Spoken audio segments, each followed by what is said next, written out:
Perdebatan Leipzig. Tujuan, perdebatan ini bertujuan untuk membahas doktrin-doktrin Martin Luther yang dianggap kontroversial oleh Gereja Katolik. Topik, perdebatan meliputi berbagai topik, termasuk otoritas paus, interpretasi Alkitab, dan peran indulgensi. Hasil, perdebatan ini tidak menghasilkan pemenang yang jelas. Johann Adke, seorang teolog Katolik, berhasil menekan Luther dengan mengaitkan pandangan-pandangannya dengan ajaran-ajaran John Hus yang dikutuk oleh Gereja Katolik.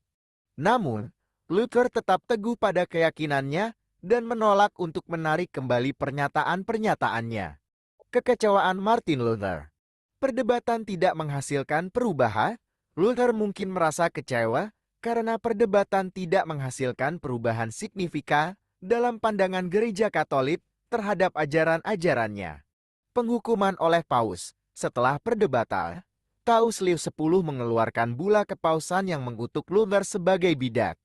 Ini merupakan pukulan besar bagi Luther yang berharap untuk mencapai reformasi dari dalam Gereja Katolik. Kesimpulan, perdebatan Leipzig merupakan titik balik penting dalam sejarah reformasi. Meskipun tidak menghasilkan pemenang yang jelas, perdebatan ini memperjelas perbedaan antara Luther dan Gereja Katolik dan membuka jalan bagi munculnya Protestantisme. Topik utama yang dibahas adalah debat Leipzig tahun 1519 antara Johann Adke dan Martin Luther.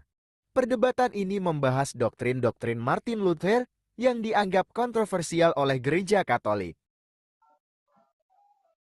Perdebatan Leipzig tahun 1519 antara Johann Adke dan Martin Luther membahas beberapa doktrin Luther yang dianggap kontroversial oleh Gereja Katolik. Berikut beberapa di antaranya. Otoritas Paus.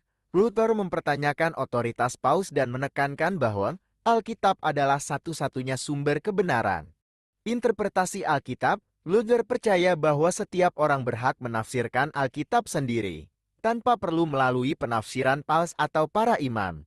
Peran indulgensi. Luther menentang keras praktik indulgensi yang dianggapnya sebagai bentuk penipuan dan penyalahgunaan kekuasaan gereja. Ia berpendapat bahwa keselamatan hanya dapat diperoleh melalui iman kepada Yesus Kristus, bukan melalui pembelian indulgensi. Pembenaran oleh iman. Luther mengajarkan bahwa manusia diselamatkan hanya melalui iman kepada Yesus Kristus, bukan melalui perbuatan baik. Ini dikenal sebagai doktrin sola fide, hanya iman. Justifikasi. Luther menekankan bahwa